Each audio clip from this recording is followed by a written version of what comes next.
Chennai metro rail இரண்டாம் கட்ட திட்டத்திற்கு இதுவரை நிதி ஒதுக்கவில்லை என்று மத்திய அரசு அதிகாரப்பூர்வமாக தெரிவித்துள்ளது. இந்த சூழ்நிலையில் மற்ற மாநிலங்களில் மெட்ரோ ரயில் திட்டங்களுக்கு மத்திய அரசு வழங்கிய நிதி குறித்த தகவல்களை இந்த தொகுப்பில் பார்க்கலாம்.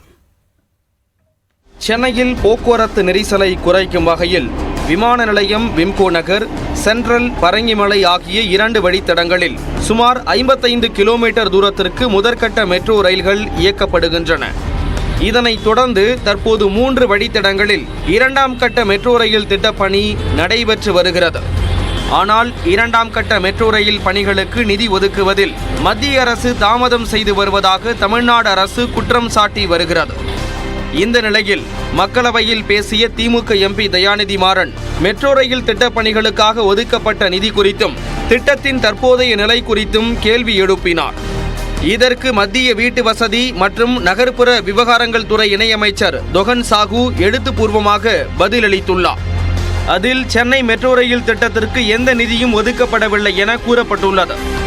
டெல்லி, காசியாபாத், மீரட் இடையேயான மெட்ரோ ரயில் திட்டத்திற்கு 43,431 கோடி ரூபாய் ஒதுக்கப்பட்டுள்ளதாக தெரிவிக்கப்பட்டுள்ளது. இதேபோல் பெங்களூருவுக்கு 7,658 கோடி ரூபாயும், மும்பைக்கு 4,402 கோடி ரூபாய் நிதியும் அளிக்கப்பட்டதாக தெரிவிக்கப்பட்டுள்ளது. சூரத் நகர மெட்ரோ ரயில் திட்டத்திற்கு 3,961 கோடி ரூபாய் நிதி வழங்கப்பட்டுள்ளது.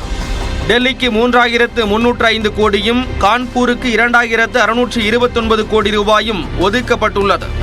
அகமதாபாத் திட்டத்திற்கு 2,596 கோடி ரூபாய் மற்றும் பாட்னாவிற்கு 1,176 கோடி ரூபாயை மத்திய அரசு அளித்துள்ளது.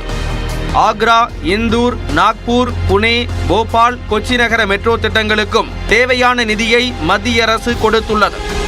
சென்னையை பொறுத்தவரை 118.9 கிலோமீட்டர் நீளத்துக்கு 63,246 கோடி ரூபாய் மதிப்பில் மெட்ரோ ரயில் 2ஆம் கட்ட திட்டத்தை தமிழ்நாடு அரசு முன்மொழிந்ததாக தொகன் சாஹூ கூறியுள்ளார். இத்தகைய அதிக செலவு மிகுந்த திட்டங்களுக்கான ஒப்புதல் சாத்தியக்கூறுகளின் அடிப்படையிலும் மூலப்பொருட்கள் கிடைக்கும் அளவின் அடிப்படையிலுமேயே வழங்கப்படும் என்றும் தெரிவித்துள்ளார். தற்போதைய சூழலில் சென்னை மெட்ரோ ரயில் 2ஆம் கட்ட திட்டமானது மாநில அரசின் திட்டம் என்றும் இத்திட்டத்துக்கான மொத்த செலவும் தமிழ்நாடு அரசுடையது என்றும் மத்திய இணையமைச்சர் தெரிவித்துள்ளார்.